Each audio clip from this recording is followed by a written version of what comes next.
meeting. Is this Mr. Seha? It is. Good evening, Mayor, It's all you. members of the City Council. Give us a second here. We're going to ask Rosie Lua to load up our PowerPoint for this.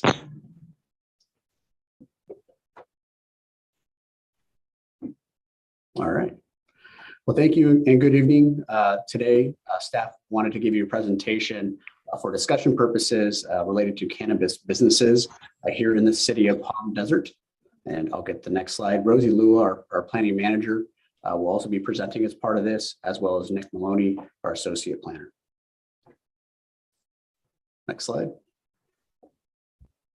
We want to give you a brief history of cannabis within the city of Palm Desert.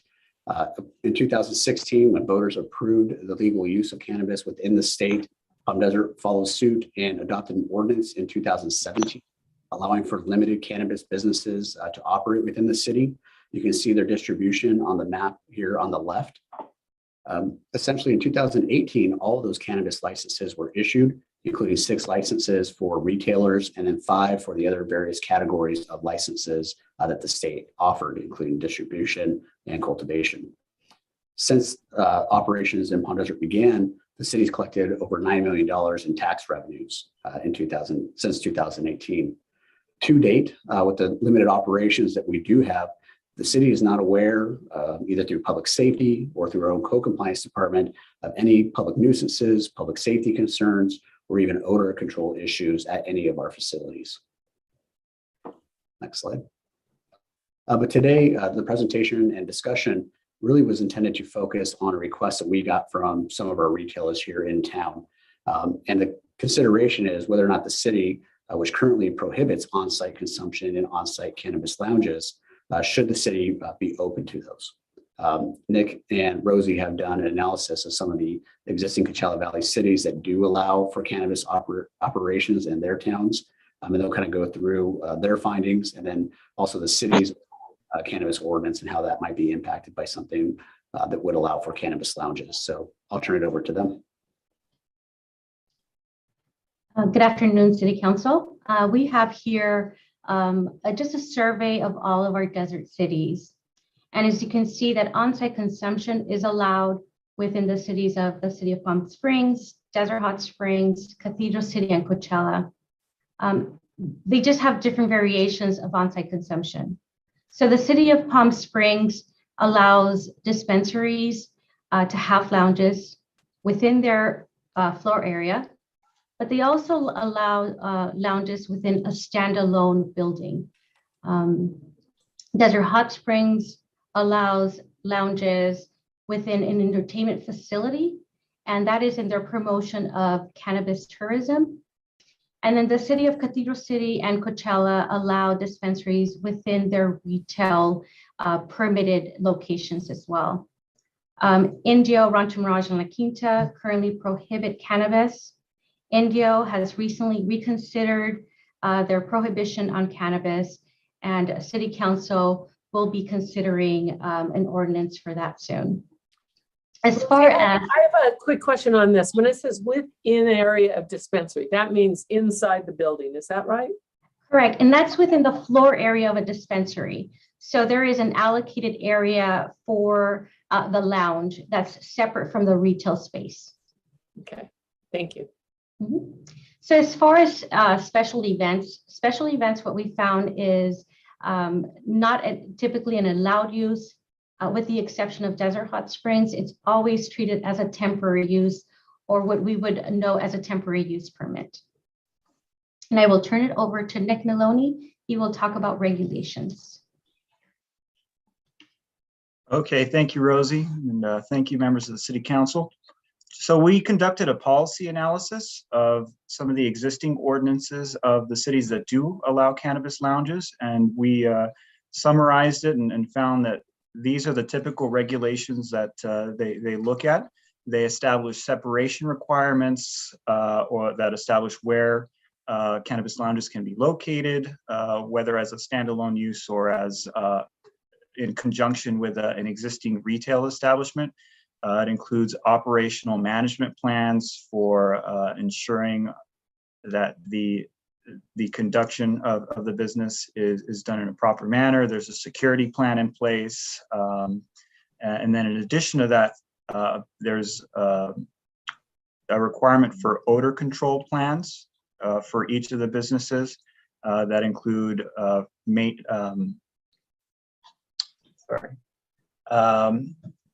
that include odor mitigation requirements to ensure that on the exterior of the businesses that there's no, that you can't smell any of the odor or any of the negative impacts that could be associated with that. There's also operational requirements for hours that are put in place, but that's established by state law. And in addition, specifically for cannabis lounges, because of the higher volume of customers that would be associated with that and staying on site at one time, there's also unique parking requirements put in place.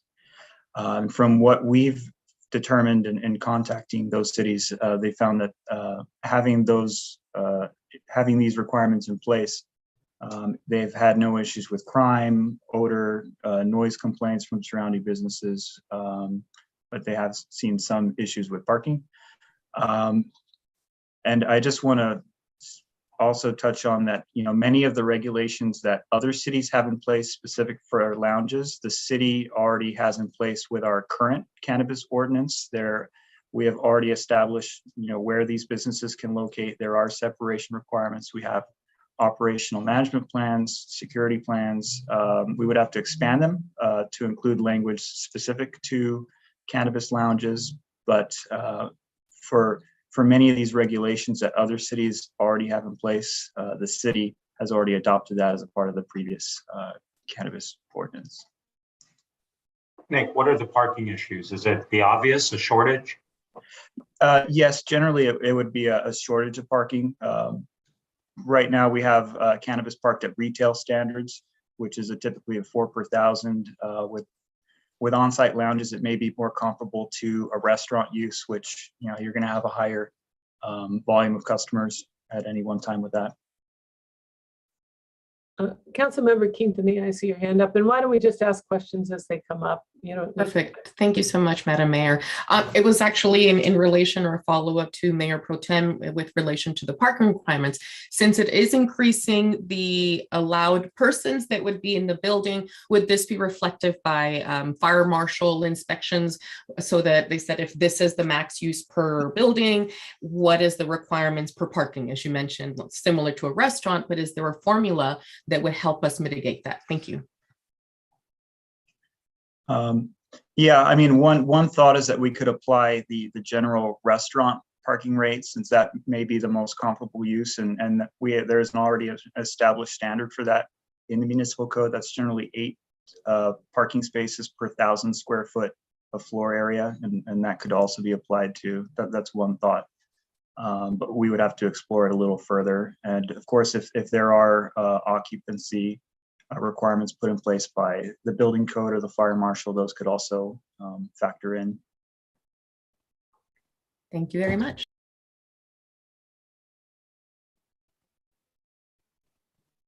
All right, if no further questions, I'll go on to the next slide.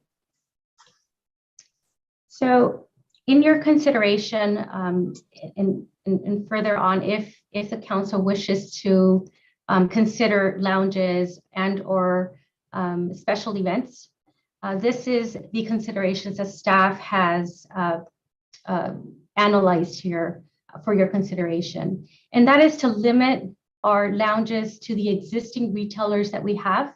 And that is the retailers that were presented to you in the previous slide.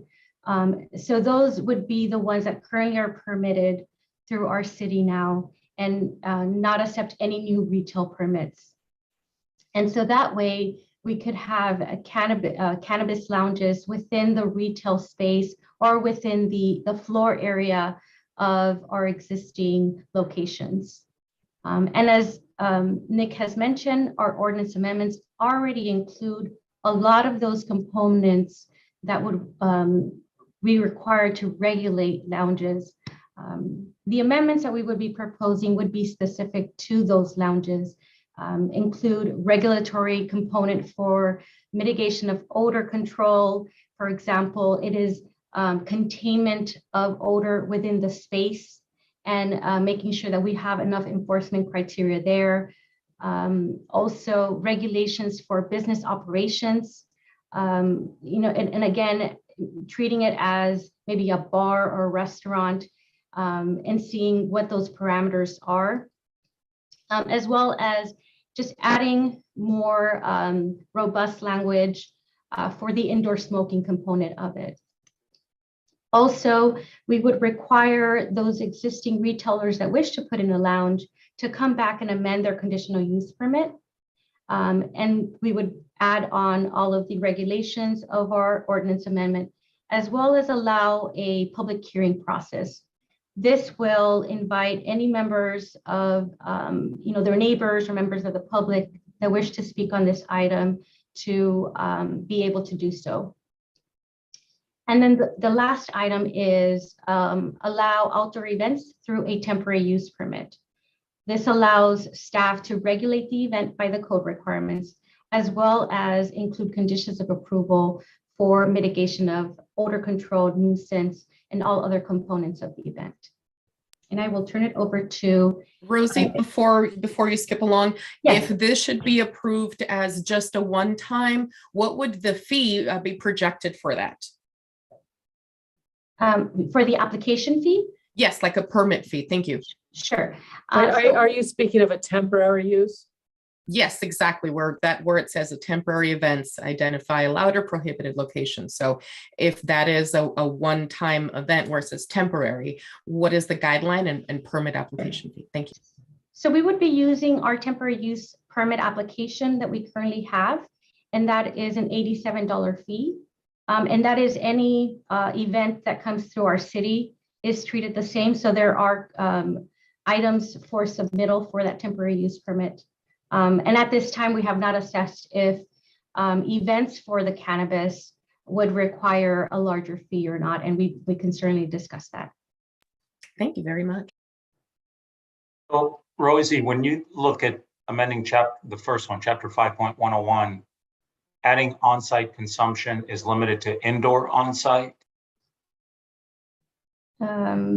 Yes, that's 5.101.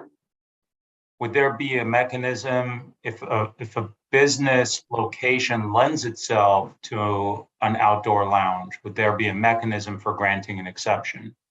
Not just for a special event, but as long as they don't violate odor requirements and so forth. And that's something that is in our next slide for discussion.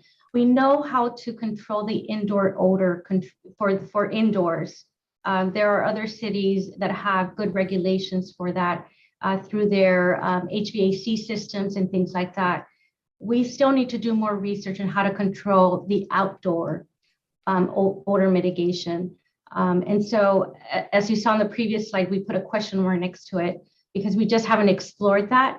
But we can certainly explore it if that is something that you wish us to do. Yes, thank you.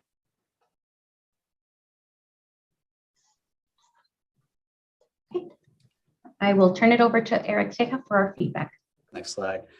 So Mayor, I think really because we've had a request from our existing cannabis operators, we really wanted to present some of this information to City Council for your discussion. We have 4 specific questions we'd like you to kind of work through or provide input on for us. We can always go back and look up additional information, but it's specifically, should the city allow for on-site consumption in cannabis lounges? Should we limit it to our existing retailers?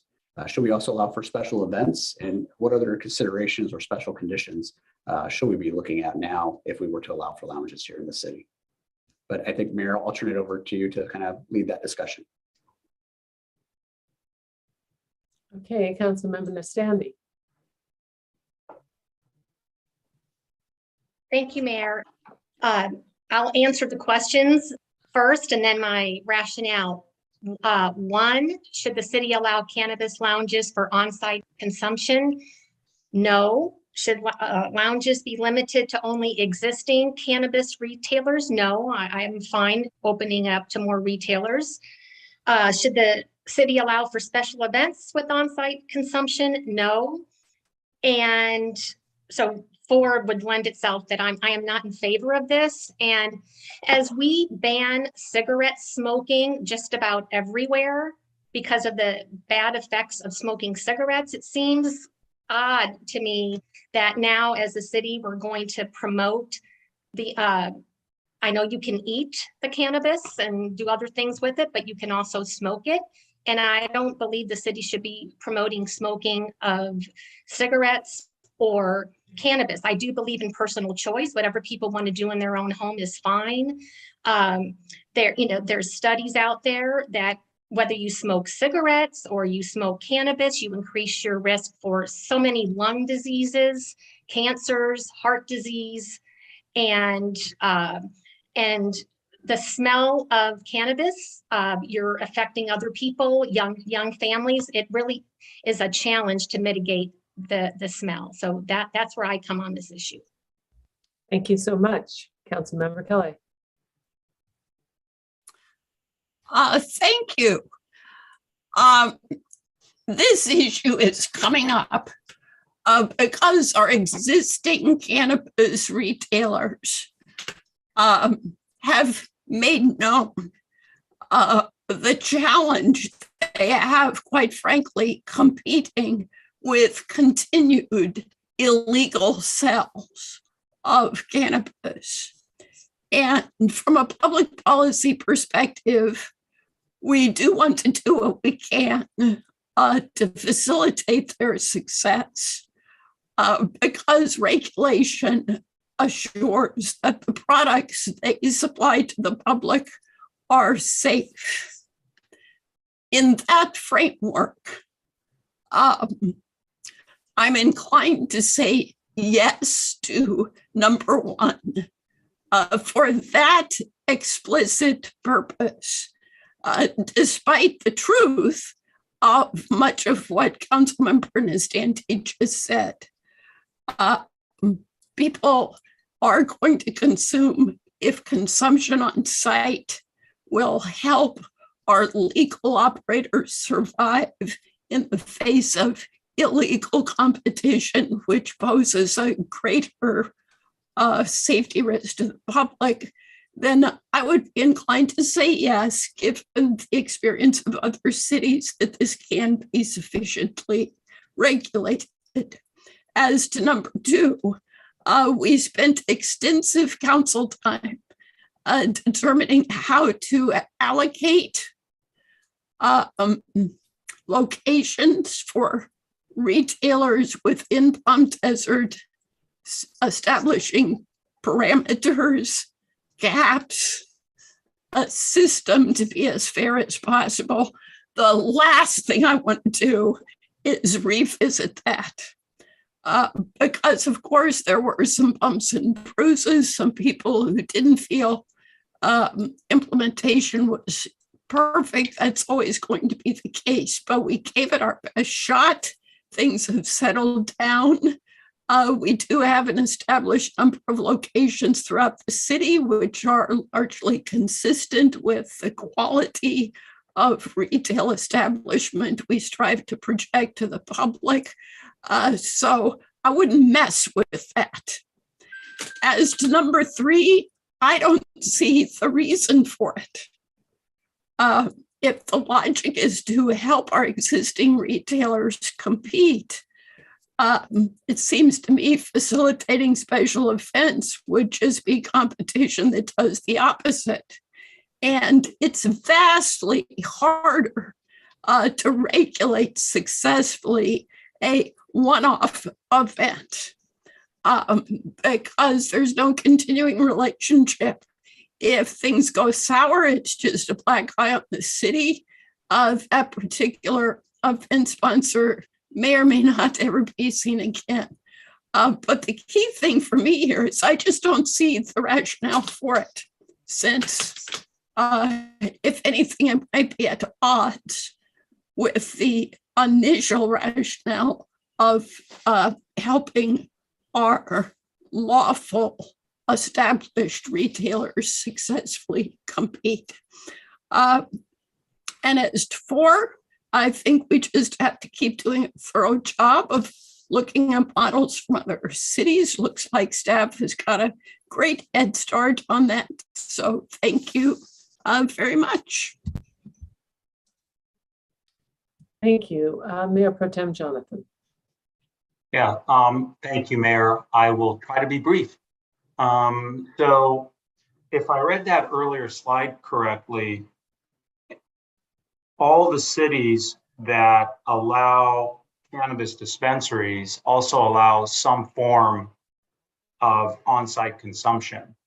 Okay, I wonder if we could go back to that slide. That might be helpful for you, for us, for me. Other than the city of Palm Desert.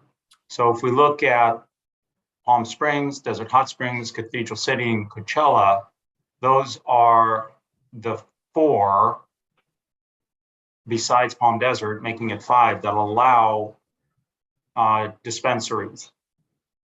Out of the 5, the 4 that are on this slide do allow some form of on-site consumption. Palm Desert doesn't. So staff, correct me if I'm wrong, but essentially what I'm seeing, that of all the Coachella Valley cities that have dispensaries, we're the only ones that don't allow some form of on-site consumption. Is that correct? That's correct. Yes. Okay.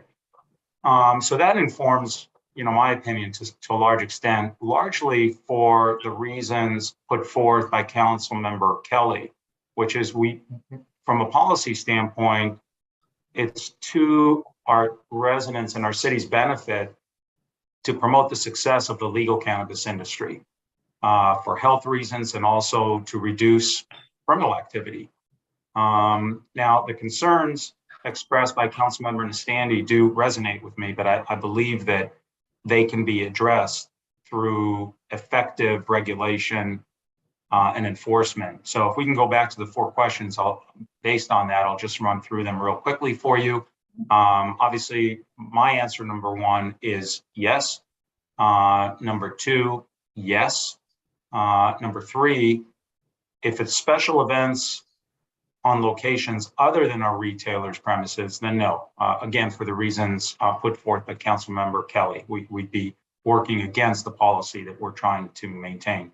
And number 4, my suggestion to staff would be to learn from other cities, as was said earlier, but also we're pretty fortunate in that we have some pretty good partners. West Coast Cannabis comes to mind, the Leaf, and I think that they would want this to succeed and that they have expertise that could be brought to bear.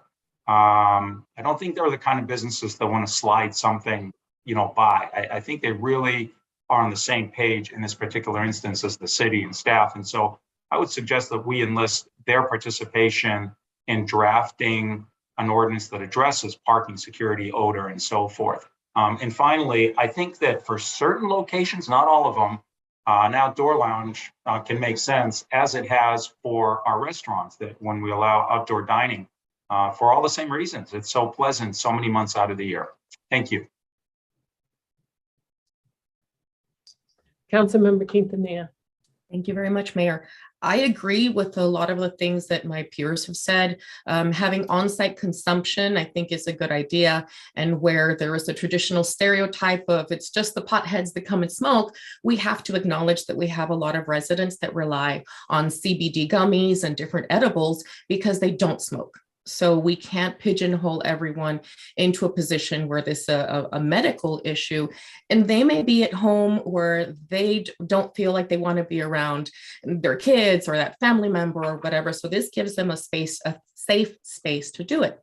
I believe that we are also missing out on TOT if we don't permit this. Right now, we've got folks that are staying in different cities where this is allowed.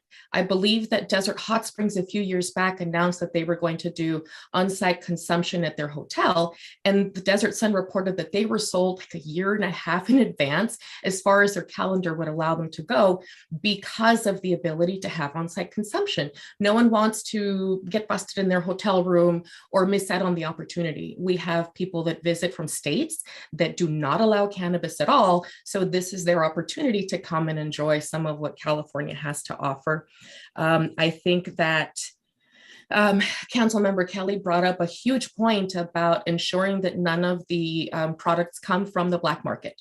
Our partners now, we know that they do rigorous testing. The state of California has a whole lot of regulation on them. So I think that we need to understand that they are tested. This week at the public safety meeting through CVAG, we talked about the rise in fentanyl and how it doesn't take much to have fatal damage. So the ability to know that our residents and visitors are getting high quality tested material is a public safety benefit. So I also think that it should be limited to our existing partners. The city made a wise decision in limiting the number. So I think that it should be limited to them. We have heard from a lot of cities that there's one particular street where it's super concentrated and residents smell it. But as people drive around Palm Desert, I don't believe that that odor is the same problem, again, because of the steps that our partners have taken. We also need to remember that when we looked at our pandemic budget and what was impacted, our cannabis partners were a big part of closing that gap. And then one other thing was in terms of parking and security. I've seen on the news that sometimes the cameras at some of the dispensaries have been helpful in seeing what's been going around in crime in the area. So I don't believe that there are a lot of those ideas that it would be unsafe. And I reached out to Deputy Nelson, who, you know, does our park and visits our area. And I asked him, is this a common issue in the park? And, you know, he said sometimes it is the same as having somebody with an open container. So if we don't give our residents a safe space to do this, they're going to be in parking lots. They're going to be in places that would become unsightly to neighbors that then have to smell it down the street. So those are just some of the ideas that popped up. But I think that we have a public health incentive. We have a financial incentive, and it's good for TOT. Councilmember Nastandi. Yes, thank you. So to my fellow council members and to staff, I'm hearing everything you're saying about the need to have the ability to consume on the premises, which would include the smoking of marijuana. Are we also then, what about the bar owner that wants to have a smoking only of cigarettes? We've made the case, we've banned smoking for the negative effects of smoking. And so I see our decision not really being, how do I say, for lack of a better word, I don't see the logic behind it. And I remember a couple of years ago, we had on our agenda the senior apartment housing. We had many people that lived in senior housing wanting to have the ability to smoke in their own apartment. And many of us on this council wanted to ban it, of an individual right to do what they want in their own home. And for all the health reasons, that was why I believe the vote, and I was on the losing end of it, because smoke was deemed to be unhealthy. So I'm just pointing that out.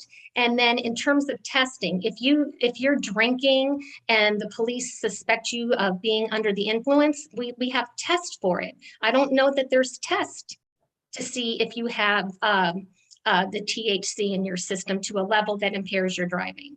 So those are my last two comments on this issue. Thank you. Thank you. They're good comments. Is the staff able to pull up our smoking ordinance, I wonder? Or is that a little too cumbersome right now? We should be able to get the zoning ordinance up for you right now. Okay. I think that would be helpful for the conversation. Are there any other comments or questions regarding this?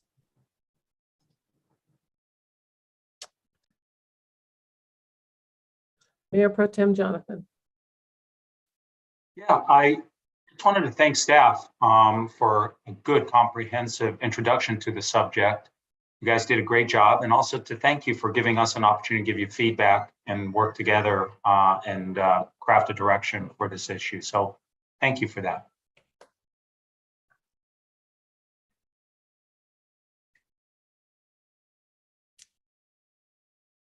Councilmember Kelly. Yes, Councilmember Nastande makes some great points. We probably won't have the opportunity to get to the bottom today of the interrelationship between our smoking ordinance and anything that might be proposed. So I think we simply need to flag that for staff as something that needs thorough attention before a proposal is brought to us. I think we're about to see it.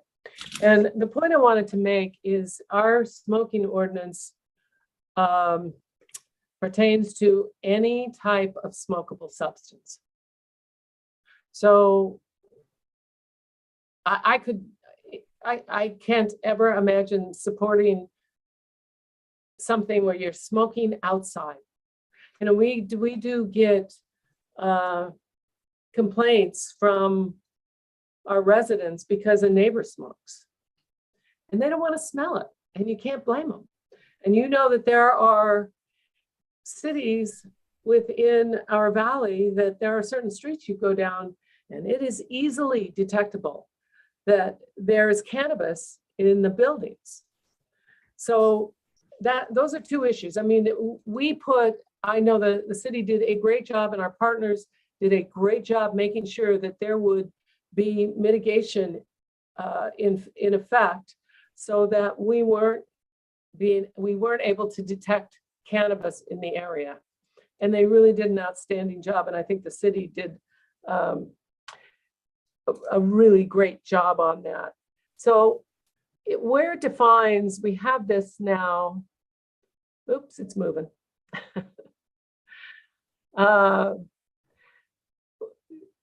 We have to look at this. We have an ordinance in place. And so we need to pay attention to what this says. Now, as far as the lounges, an enclosed space, I think we need to look at that separately. There is no way I could ever support an outdoor space where you are imposing on someone else your smoke. And our smoking ordinance says that. So we have to remember that. We had good reason to do that. Smoking does cause damage to lungs. So we don't have the right to impose that on other people by having an outdoor venue where we promote that.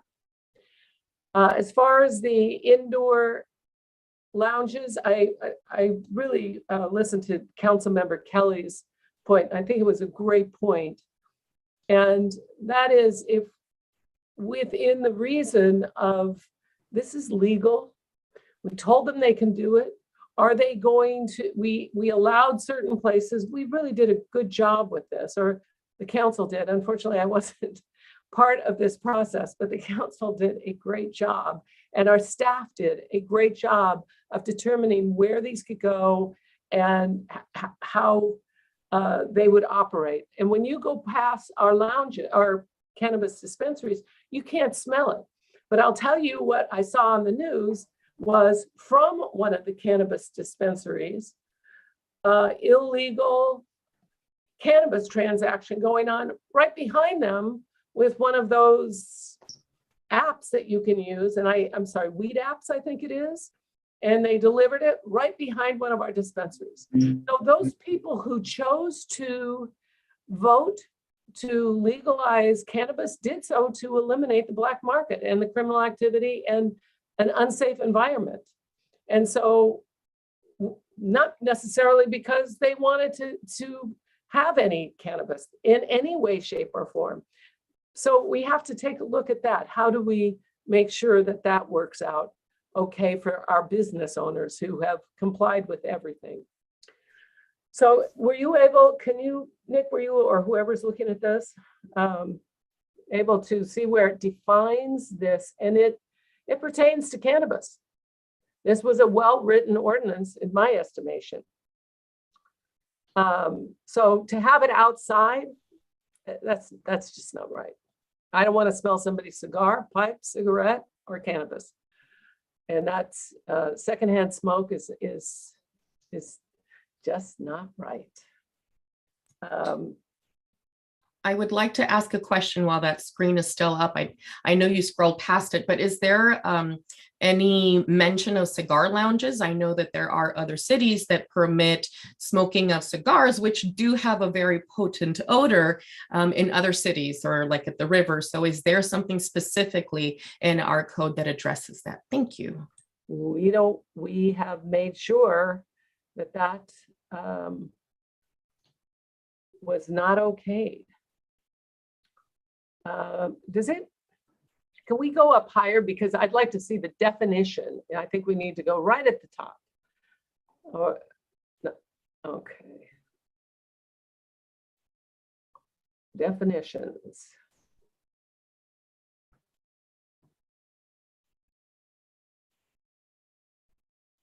You might have to go back up a little bit. I don't know, but in that definition, because I have reviewed this recently, and it makes it clear that it pertains, oh, there it is. Smoking of tobacco or any other weed or plant is a positive danger to health.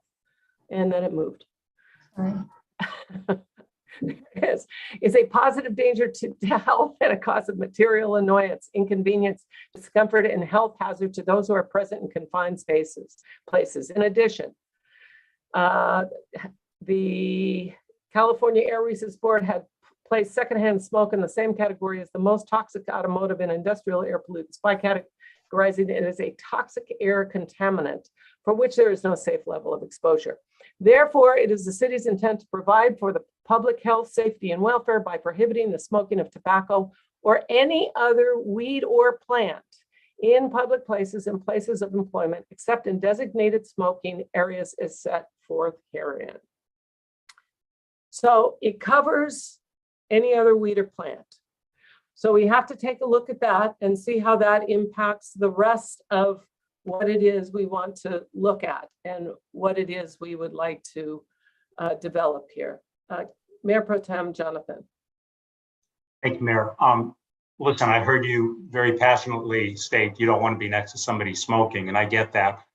It would be dangerous to make an assumption that outdoor smoking areas would result in that situation. So it'd be better to keep an open mind. But I do support Councilmember Kelly's suggestion that we're getting bogged down. I mean, this is a broad issue about whether or not we should allow on-site cannabis consumption. And we're just here to give feedback. I don't think we're here to debate or make a decision about one small part of that broader issue. So it appears to me that staff probably has gotten a lot of and probably sufficient feedback for their needs. Thank you for your thoughts on that. There are other council members who would like to contribute their thoughts. Councilmember Kelly. Just following up on what Mayor Pro Tem just said, without the opportunity to fully study this, it looks like the nub of the question is this. We know that designated smoking areas are no longer possible in restaurants, thank heavens, because I hated the era when those allegedly existed and no one had developed the methodology for keeping the air in the designated smoking area. So we don't allow designated smoking areas any longer in restaurants. So it looks like the nub of the question is how to work with the designated area exception to our smoking ordinance to facilitate what most of us said we are open to in the instance of on-site consumption for retailers. But it'll take some unraveling, which staff is very, very good at.